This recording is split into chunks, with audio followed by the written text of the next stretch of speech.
ॐ अज्ञानतिमिरान्धस्य ज्ञानञ्जनशलाकया चक्षुरुन्मीलितं येन तस्मै श्रीगुरुवे नमः। हरे कृष्ण। भगवद गीता अध्याय 16 और श्लोक संख्या 11 एंड 12। चिंताम अपरिमेयां च प्रलयन्ताम उपाश्रिता काम उपभोग परमा एतावृत इति निश्चिता आशा पाश शतै बद्धा काम क्रोध परायणा इहन्ते काम भोग अर्थम अन्यायेन अर्थ संचयान। उनका विश्वास है कि इंद्रियों की तुष्टि ही मानव सभ्यता की मूल आवश्यकता है। इनका आसुरी लोग इस प्रकार मरण काल तक उनको अपार चिंता होती रहती है। वे लाखों इच्छाओं के जाल में बंधकर तथा काम और क्रोध में लीन होकर इंद्र तृप्ति के लिए अवैध ढंग से धन संग्रह करते हैं। तो कंटिन्यू कर रहे हैं हम आसुरी लोगों के नेचर को, स्वभाव को, जो कि हमारे अंदर भी पूरी तरह से नहीं तो कभी कभी हो सकता है। जैसे हमने सुना था कि कोई भी व्यक्ति टोटली सतोगुणी नहीं होता है, हो सकता है अधिकतर सतोगुणी रहे। तो जब जब हमारे अंदर आसुरी स्वभाव आएगा तब तब हम लोग ये सोचने लगेंगे कि इंद्रियों की तुष्टि नहीं करेंगे तो कैसे जिंदा रहेंगे, कैसे आनंद करेंगे। दक्ष प्रजापति थे, इतिहास में हम सुनते हैं, पुराणों में। उनके पुत्र हुए, तो जो उनके पुत्र हुए नारद मुनि ने उनको ज्ञान दिया, तो ज्ञान देने के बाद वो वैरागी बन गए। तो दक्ष प्रजापति को बड़ा क्रोध आया और उन्होंने नारद को बहुत उल्टा सीधा सुनाया। और उसमें ये यही बोलते हैं कि ये नेचुरल है, आदमी को पहले इंद्रिय तृप्ति करनी चाहिए, फिर उसके अंदर वैराग्य पैदा होता है। तुमने उनको पहले ही वैराग्य पैदा करा दिया। इस तरीके से वो अपने पद से गिर जाएंगे, उनके अंदर इंद्रिय तृप्ति का भाव पैदा हो जाएगा। ऐसा नहीं है, जो इंटेलिजेंट आदमी होता है उसको समझ में आ जाता है। वो ऐसा नहीं है कि अपने एक्सपीरियंस से सीखता है। अपने से एक्सपीरियंस से सीखने वाला तो मूर्ख व्यक्ति है। जितने भी लोग डॉक्टरी करते हैं, पढ़ाई लिखाई करते हैं, ऐसा नहीं है कि वो अपने चीर फाड़ से एक्सपीरियंस करते हैं उसके बाद वो बड़े डॉक्टर बनते हैं। उनको पहले डिग्रीज मिल चुकी होती हैं दूसरों के एक्सपीरियंस से, जिसमें वो सीखते हैं, पढ़ के सीखते हैं। फिर कहीं पर कोई ट्रायल अलग से करते हैं, लाइव एग्जाम लाइव नहीं करते हैं। पहले लाइव करने से पहले सब कुछ सीख चुके होते हैं, राइट। तो व्यक्ति वही है जो दूसरों के एक्सपीरियंस से सीख ले, शास्त्रों या किसी आधारभूत पुस्तकों से सीख ले, पढ़ के प्रैक्टिस करके, उसी को पढ़ के उसको कंटेम्पलेट करके सीखे, चिंतन करे और मोस्टली समझ जाता है इसी में। बाकी जो छोटा मोटा बच जाता है वो थोड़ा प्रैक्टिकल करके आ जाता है। ये एक बेस्ट आदमी की, इंटेलिजेंट आदमी की पहचान है। तो ऐसा नहीं है कि हम इंद्रिय तृप्ति करेंगे फिर डंडे खाएंगे और डंडे खाने के बाद हमें समझ में आएगा कि ये तो बेकार था। हम समाज को देख सकते हैं कि समाज इस वक्त क्या कर रहा है। समाज के आंकड़ों को देख सकते हैं कि समाज में पिछले 100 सालों में जो इंडस्ट्रियल डेवलपमेंट हुई है वो कई गुना हुई है। तो इतने सालों में जो इंसान का नॉर्मल स्वास्थ्य, चाहे मानसिक हो चाहे शारीरिक हो, वो बढ़ा है या गिरा है। आंकड़े तो बता ही रहे हैं। आंकड़े डायरेक्टली हो सकता है आंकड़ों में भी कुछ गड़बड़ करी हो किसी ने, तो बेस्ट है कि ये देख लेते हैं कि कितने लोग मनोवैज्ञानिक डॉक्टरों के पास जा रहे थे या डिप्रेशन के शिकार थे और अब कितने हैं, है ना। यही डेटा हो सकता है, वरना तो और क्या बताएं। कितने लोग आत्महत्या कर रहे थे पहले या अब कर रहे हैं। आप कहोगे पहले कोई रिपोर्ट ही नहीं करता होगा, तो ठीक है, फिर 5 सालों का देख लीजिए, पिछले 10 सालों का देख लीजिए। जब से आपको लगता है कि रिपोर्टिंग चालू हो गई थी तब से देखना शुरू कर दिए कि ये डाटा बढ़ रहा है या कम हो रहा है। डिप्रेशंस का, पीपल गोइंग टू साइकोलॉजिस्ट का, पीपल डूइंग सुसाइड, इनका तो डाटा देखेंगे तो हमें पता चलेगा हाँ कुछ गड़बड़ है। तो ये जो समझदार व्यक्ति होगा वो इस पर विचार करेगा कि इतनी डेवलपमेंट के बाद, इतना लक्ष्मी, इतना पैसा कमाने के बाद, आम जो लेवल ऑफ इनकम है बढ़ने के बाद, लिटरेसी रेट बढ़ने के बाद क्यों ऐसा हो रहा है, हम इसको रोक क्यों नहीं पा रहे। तो उस पर चिंतन करेगा जो समझदार व्यक्ति है। समझदार व्यक्ति गधे की तरह नहीं या भेड़ चाल नहीं चलेगा कि ज़्यादा सोचो मत, जैसा बाकी लोग कर रहे हैं वैसा करो।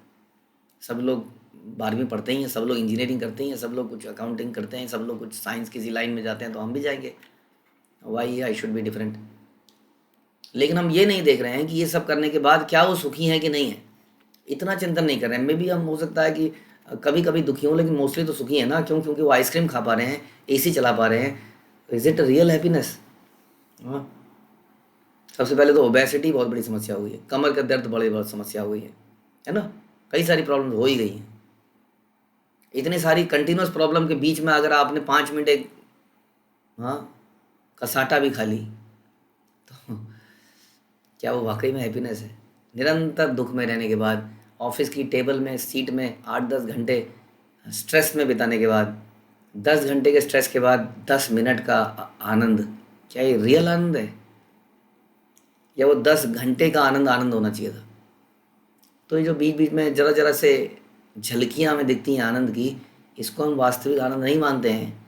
ये तो हमने, आप अगर हम मैनेजमेंट अगर आपने पढ़ी है, एक कैरेट एंड स्टिक अप्रोच होती थी सबसे निचले लोगों को डील करने के लिए।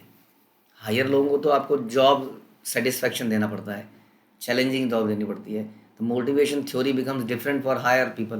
But the lower people, like a horse, horse को डंडा मारा जाता है चलाने के लिए, और बीच बीच में उसको गाजर दिखाई जाती है। आपने एक पिक्चर देखी होगी कि घोड़े की गर्दन पे एक डंडी लटकी हुई है आगे, और आगे डंडी के अंदर कुछ गाजर लटके हुए हैं। घोड़ा भाग रहा है उस गाजर को, तो गाजर कभी पकड़ में नहीं आएगा, गाजर तो हमेशा आगे रहेगा, डंडी पे बंधा है। तो the carrot and stick approach.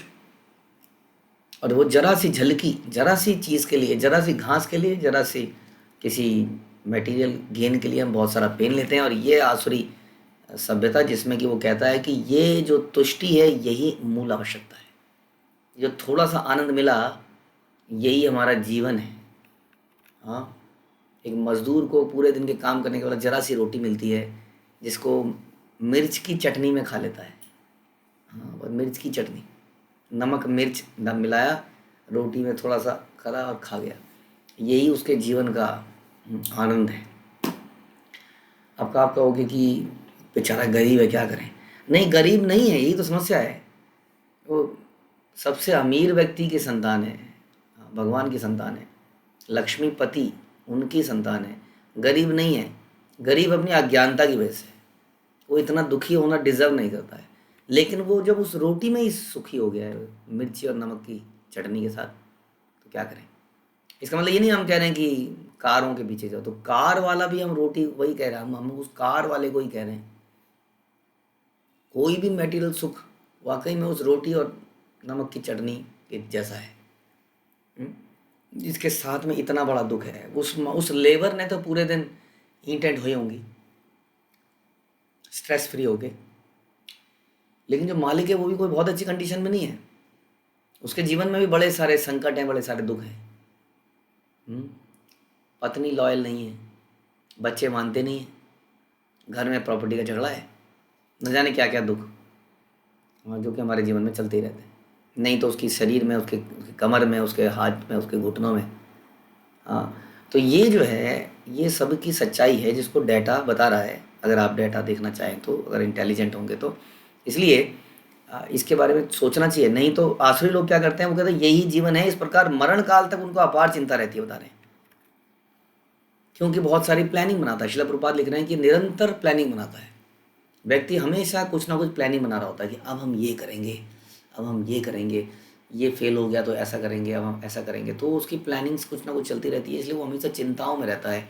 हाँ, प्रभुपाद कह रहे हैं कि एक व्यक्ति को पर्सनली, प्रभुपाद नाम लिख रहे हैं उसका, कि प्रभुपाद एक ऐसे पर्सनली व्यक्ति को जानते थे जो कि बहुत पैसे वाला था, और वो किसी तरह सबसे मिन्नतें कर रहा था, तांत्रिक, पूजा पाठ, डॉक्टर की मेरी अवधि सिर्फ 4 साल तक बढ़ा दो मेरा जीवन। उसको कोई बीमारी लग गई थी, क्योंकि मेरे कुछ प्रोजेक्ट्स बड़े अधूरे रह गए हैं। लेकिन प्रभुपाद कह रहे हैं, और हम जानते हैं कि जीवन की अवधि 1 सेकंड भी नहीं बढ़ाई जा सकती है। कई बार तो आप कुछ बीच में ही कुछ कर रहे होंगे, जैसे हम देखते हैं ना, कुछ एक बार पीछे एक वीडियो आई थी कि अचानक हुई मौतों के बारे में। तो उसमें एक आया था कि एक बैंक के बहुत सीनियर व्यक्ति थे, मीटिंग चल रही थी, मीटिंग में ऐसे बैठे बैठे बात कर रहे थे, बात करते करते करते करते ऐसे लुढ़क गए। एक टीवी होस्ट थी या समथिंग, वो बोलते बोलते बोलते बोलते वहीं पर मर गई, रिकॉर्डिंग होते होते ही। तो यानी कि हम कुछ भी कर रहे होंगे, ये वेट, हम ये नहीं कह सकते wait wait wait wait wait wait 2 minute, जैसे कई बार गेम खेलते हुए हम करते हैं, मेरी वेट्स है। तो इसलिए, क्योंकि 1 सेकंड की भी यहाँ पर वेट नहीं करी जाएगी, हाँ, तो ये जो इतनी सारी प्लानिंग्स हैं, क्या वो वर्थ हैं? हाँ, क्या रियली में हमारी इन प्लानिंग्स के बिना संसार अधूरा रह जाएगा? हम्म? तो इस प्रकार मरण काल तक हमें अपार चिंताएं रहती हैं, ये करना है, वो करना है, ये रह गया, वो अधूरा रह गया।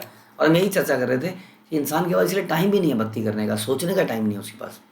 द बेस्ट पॉलिसीज़, मैं मैनेजमेंट में कंपनीज में सीनियर पोजीशंस पे रहे हम लोग, तो वहाँ पर मैं अपने एम्प्लॉयज़ को रिटेन करने के लिए पॉलिसी सोचते रहते थे, क्या किया जाए कि एम्प्लॉय भागे ना। तो उसकी एक बहुत बढ़िया टेक्निक हम बताते हैं आपको, लोग क्या करते हैं मैनेजमेंट लेवल पे। कहते हैं आदमी को काम से फुर्सत मत दो, जहाँ उसने काम से उसको फुर्सत मिली, अगर काम नहीं है तो क्या कराओ, कुछ ऊट पटांग काम कराओ, कुछ फाइलें क्रिएट कराओ, कुछ फाइलें डिलीट कराओ, जो मर्जी कराओ, लेकिन चाहे वो वर्थ वेस्ट हो, क्योंकि जैसे ही उसको समय मिलेगा वो तुरंत जाएगा naukri.com इधर उधर। उसको टारगेट दो, उसको इतना काम दो, उस पर सोचने का समय, और यही करते हैं लोग वाकई में। हम्म? तो वैसे ही हमारा हाल हो गया है, हम इतने बिजी हो गए हैं अपनी एक्टिविटीज़ के अंदर कि हमारे पास सोचने का समय नहीं है कि क्या हम जो कर रहे हैं वो सही कर रहे हैं कि नहीं। इतने सारे लोग कर रहे हैं ना, तो जब इतने सारे लोग कर ही रहे हैं, सारे लोग ऐसा करते हैं। हम्म? तो पीपल वांट टू, मतलब वो सोचने का समय नहीं उनके पास, इसको कहते हैं भेड़ चाल। वे लाखों इच्छाओं के जाल में बनकर और काम और क्रोध में लीन होकर इंद्रिय तृप्ति के लिए अवैध ढंग से धन संग्रह करते हैं। तो लाखों इच्छाओं के जाल में बंधकर, हम्म? इच्छाएं जो हैं एक जाल की तरह हैं, क्योंकि जाल में आदमी फंस जाता है। समस्या ये है, इन इच्छाओं के जाल में आदमी निकल नहीं पाता। इससे क्यों? क्योंकि ये हमेशा बढ़ती चली जाती हैं, इसलिए इस जाल से कभी वो निकल नहीं पाता बाहर। और काम और क्रोध में लीन होकर, काम और क्रोध एक साथ चलता है हमेशा, ध्यान रखिए। संसार में अक्सर लोग बोलते हैं ना, क्रोध का क्या इलाज है, काम इसका इलाज है। काम नहीं होगा तो क्रोध नहीं होगा। काम क्या है? लस्ट है। लस्ट की वजह से, ग्रीड की वजह से, हाँ, भौतिक इच्छाओं की वजह से क्रोध आता है, क्योंकि वो कभी पूरी नहीं होती है संसार में। और जब आदमी को बहुत सारी भूख लगी है, उसके मुंह में एक रोटी का नवाला डाल दो और निकाल लो बाहर, जानवर तो खा ही जाएगा, आदमी भी खा जाएगा। झगड़ा लड़ जाएगा ज़बरदस्त। कोई घर का कोई मेंबर है, उस घर में आया, उसने देखा बड़ी भूख लगी है, उसने देखा वो प्लेट में 4 समोसे हैं, अभी आता हूँ, नहा धो के आया, हाथ पैर धो के बढ़िया तरीके से इमेजिन करता हुआ मैं समोसे खाऊंगा, भूखा है सवेरे से, सोफे में बैठा तो उसके सामने चाय और बिस्किट रख दिया, उनका समोसे समोसे बेटा खा गया।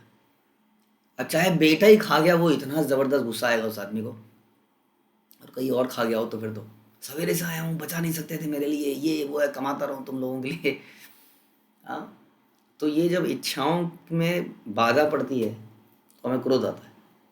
इसलिए काम और क्रोध, इसलिए बता रहे हैं लाखों इच्छाओं के जाल में, काम और क्रोध में लीन होकर अब क्या करता है, इंद्रिय तृप्ति के लिए, यानी कि टू बी सक्सेसफुल, प्लानिंग करता है और अवैध ढंग से धन संग्रह करता है। अब आप कहोगे हम तो अवैध नहीं करते, हम तो बड़ी ईमानदार की नौकरी करते हैं, बिजनेस करते हैं, नियमों का पालन करते हैं, हम कहाँ से, हाँ, गलत ढंग से धन संग्रह, अवैध धन संग्रह हम नहीं करते, हमारे बिजनेस लीगल है।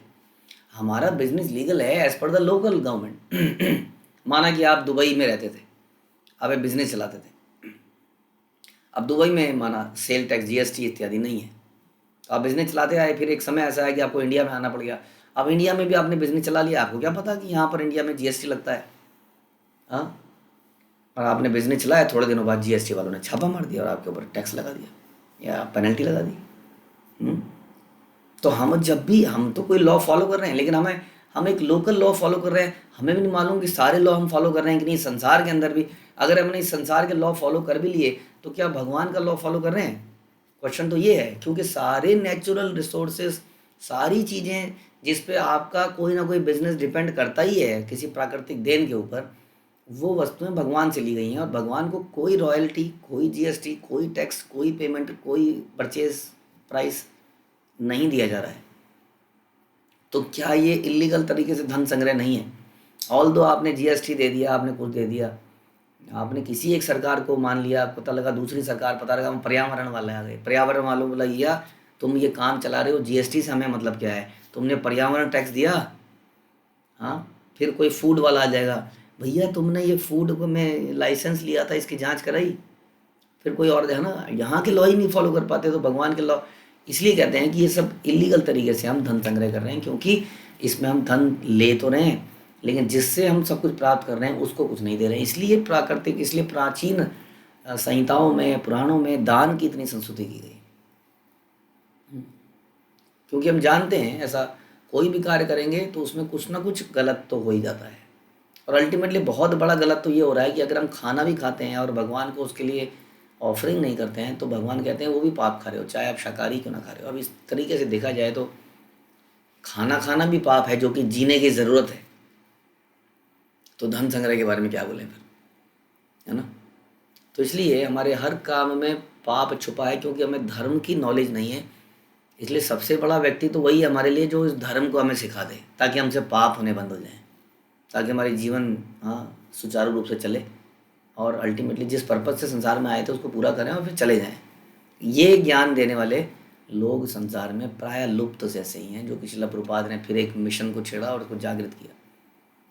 नहीं तो हम सब लोग अनाप शनाप तरीके से कुछ काम करे जा रहे थे और जीवन को दुखी दुखी दुखी और दुखी बनाए जा रहे थे। तो ये आसुरी स्वभाव है, जो व्यक्ति सोचता है कि जीवन का पर्पज़ केवल एंजॉय करना है। बाद में जीवन होगा नहीं होगा किसने देखा है।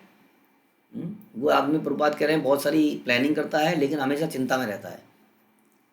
वो कोशिश सारी सुखी रहने की करता है, सारी प्लानिंग सुखी रहने की करता है, लेकिन फिर भी हमेशा दुखी रहता है इन्हीं अपने प्लानिंग को पूरा करने के लिए। और अचानक से एक दिन किसी तरह उसके प्लानिंग्स अधूरी ही रह जाएंगी। हमेशा ऐसा तो नहीं हो सकता कि पूरा परफेक्ट टाइम आने पे आप जाओगे जब सारी प्लानिंग्स पूरी हो गई। कोई ना कोई प्लानिंग आपकी फिर भी चल रही होगी, क्योंकि इच्छाएं जाल की तरह हैं जो समाप्त नहीं होती है। और अचानक से एक दिन वो चला जाता है उसी रूप में और फिर दूसरा जन्म ले लेता है। तो यह है आसुरी स्वभाव। हमें इससे निकलना है। हमें समझना है कि जीवन का पर्पज़ केवल इंद्रिय तृप्ति नहीं है, समथिंग एल्स। जीवन का पर्पज़ है त्याग, समर्पण उस भगवान के लिए जिन्होंने हमें ये जीवन दिया, ताकि हम उसके इटर्नल धाम में जा सकें। हरे कृष्ण। श्री प्रभुपाद की जय, भगवद गीता की जय।